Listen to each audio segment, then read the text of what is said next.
दोस्तों, मैं आपसे एक प्रश्न पूछना चाहता हूँ। आप जो स्मार्टफ़ोन यूज़ कर रहे हैं, वो जो ब्रांड है, उनका जो सर्विस सेंटर है, क्या वो उतना ही बढ़िया है जितना कि उनके प्रोडक्ट्स? क्योंकि ऑनेस्टली मैंने कभी ऐसा सोचा नहीं था अंटिल मुझे जो सर्विस सेंटर है, उसे विज़िट करना पड़ा और मैंने वहाँ पर जो देखा और जो एक्सपीरियंस किया, ये क्वाइट सरप्राइज़िंग था। तो हाल ही में मेरा जो स्मार्टफ़ोन है, उसमें एक इश्यू आया था और मैंने सोचा कि चलिए जो ऑथराइज़्ड सर्विस सेंटर है, वहाँ पे जाके जो स्मार्टफ़ोन है, इसे चेक करते हैं। लेकिन जैसे ही मैंने जो स्मार्टफ़ोन है इसे हैंडओवर किया, तो मेरे मन में एक सवाल आया कि मेरा जो डेटा है उसका क्या? क्योंकि मेरा जो फ़ोन है उसमें मेरे फ़ोटोज़ हैं, व्हाट्सएप के चैट्स हैं, ईमेल्स हैं, बैंकिंग एप्लीकेशंस हैं। इनफैक्ट बहुत सारी चीज़ें हैं जो कि मेरे लिए बहुत ही इम्पोर्टेंट है और तब मैंने ये रियलाइज़ किया कि बहुत सारे लोगों के मन में भी ये सवाल आ रहा होगा। बट आज तक हमने इसके बारे में बात नहीं की है। जस्ट इमेजिन कीजिए कि आप अपना जो स्मार्टफ़ोन है किसी को हैंडओवर कर रहे हैं और जो डेटा है उसे आपने लॉक नहीं किया है। अब देखिए जो फ़ोन में डेटा है ये आपकी रिस्पॉन्सिबिलिटी है और सैमसंग किस तरीके से इसे सपोर्ट करता है, ये मैं आपको कुछ ही देर में बताने वाला हूँ। तो मेरा जो सैमसंग का स्मार्टफ़ोन है उसमें कुछ इश्यू आया था और उसे लेकर मैं सैमसंग के सर्विस सेंटर में गया था और एंटर करते ही मुझे ऐसा नहीं लगा कि ये एक टिपिकल रिपेयर शॉप है।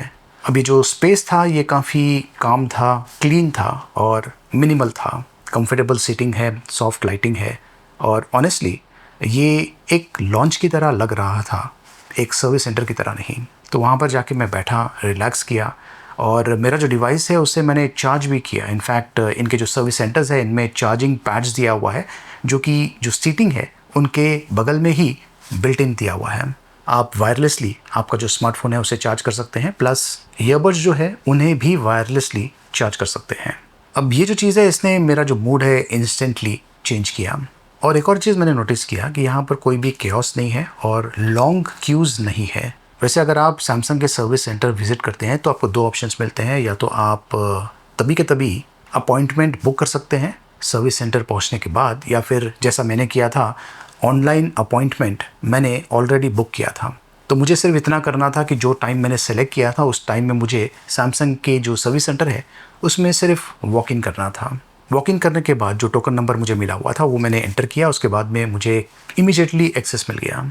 तो मुझे असाइन किया गया था काउंटर नंबर 3 और वहाँ पर जाके मैंने मेरा जो फ़ोन है उसे हैंड ओवर किया। अब देखिए टेक्नीशियन को फ़ोन हैंड ओवर करने से पहले एक बहुत ही इंपॉर्टेंट चीज़ मैंने किया था जिसके बारे में मैं आपको आगे चल के बताऊँगा। लेकिन जैसे ही मैंने फ़ोन हैंड ओवर किया उसके बाद में उन्होंने जो मैंने इशू बताया था वो तो उन्होंने सुन लिया। उसके बाद में जो फ़ोन है इसे डायग्नोस किया था। तो ये एक तरह से बेसिक चेकिंग है जहाँ पर एक्चुअली 100+ फंक्शंस को चेक किया जाता है और इसके लिए कुछ मिनट्स लगते हैं। अब ये जो प्रोसेस है बहुत ही इंपॉर्टेंट है क्योंकि इस प्रोसेस के बाद जो टेक्नीशियन है उसे पता चल जाता है कि एक्चुअल इशू क्या है इंस्टेड ऑफ गेसिंग। तो उसके बाद में उन्हें पता चल गया कि एग्जैक्ट इशू क्या है और इसके कारण जो प्रोसेस है रिपेयर का ये भी काफ़ी फास्ट हो जाता है, काफ़ी एफिशिएंट हो जाता है। तो मेरा जो इशू है उसे फिक्स करने के लिए तकरीबन आधे घंटे का समय लगने वाला था और मैं एक्सप्लोर कर रहा था सैमसंग सर्विस सेंटर को।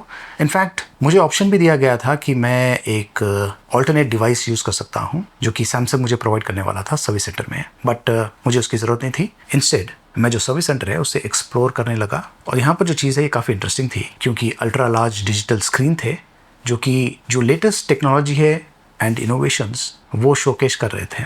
तो इनके जो सर्विस सेंटर है ये एक तरह से मिनी टेक एग्जीबिशन की तरह लग रहे थे और तब मैंने नोटिस किया कि वॉल पर कुछ एक्सेसरीज़ हैं। एक स्पेशल वॉल एक्सेसरीज़ के लिए डेडिकेट किया गया है जहाँ पर कुछ फ़ोन से रिलेटेड कॉमनली यूज्ड एक्सेसरीज़ थे।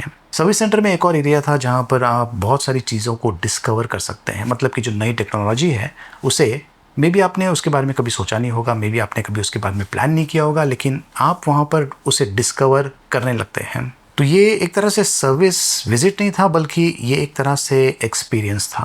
Omni channel integration, basically everything is connected, service से लेकर सपोर्ट से लेकर प्लस फाइंडिंग न्यू डिवाइसेस, ये सारी चीज़ें जो हैं ये एक इकोसिस्टम का पार्ट है। तो सर्विस सेंटर में आप रिपेयर्स के लिए आ सकते हैं, वारंटी को एक्सटेंड कर सकते हैं, या फिर अगर आप एक नए प्रोडक्ट में मूव करना चाहते हैं तो ये जो ट्रांजिशन है बहुत ही सीमलेस है।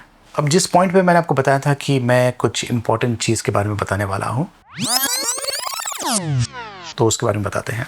अब मैं आपको फिर से फ्लैश बैक में लेके जाता हूँ। मेरा जो डेटा है मेरे लिए बहुत ही इंपॉर्टेंट है, और सर्विस सेंटर में जब आप जाते हैं तो फ़ोन हैंडओवर करते हैं आपका डेटा।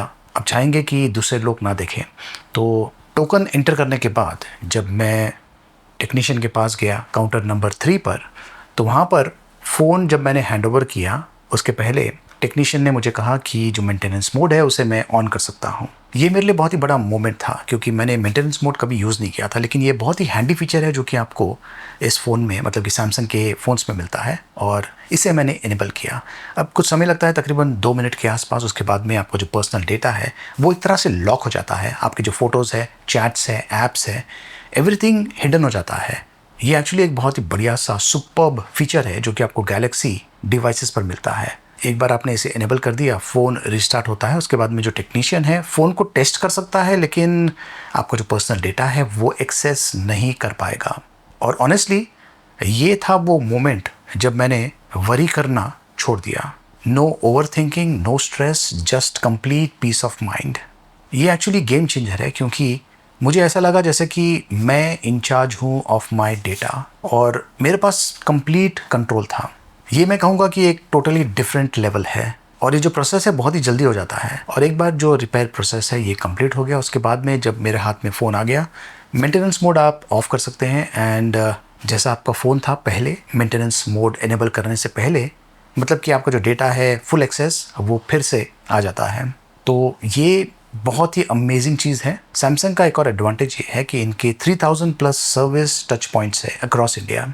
तो इनकेस अगर आपके फ़ोन में कभी इशू आता है तो जो हेल्प है वो ऑलमोस्ट नियर बाय है।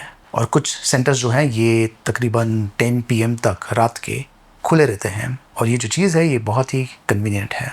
तो दोस्तों, मैं अपना जो प्रश्न है इसे फिर से दोहराता हूँ, क्या ब्रांड के जो सर्विस सेंटर्स है वो उतने ही बढ़िया है जितने कि उनके प्रोडक्ट्स? और मैंने जो एक्सपीरियंस किया उसके बाद में मुझे तो मेरा आंसर मिल गया, लेकिन मैं जानना चाहता हूँ कि आपका एक्सपीरियंस सर्विस सेंटर्स में कैसा रहा।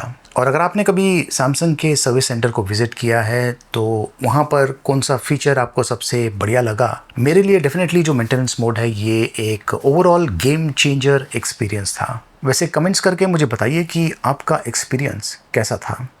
देखते रहिए।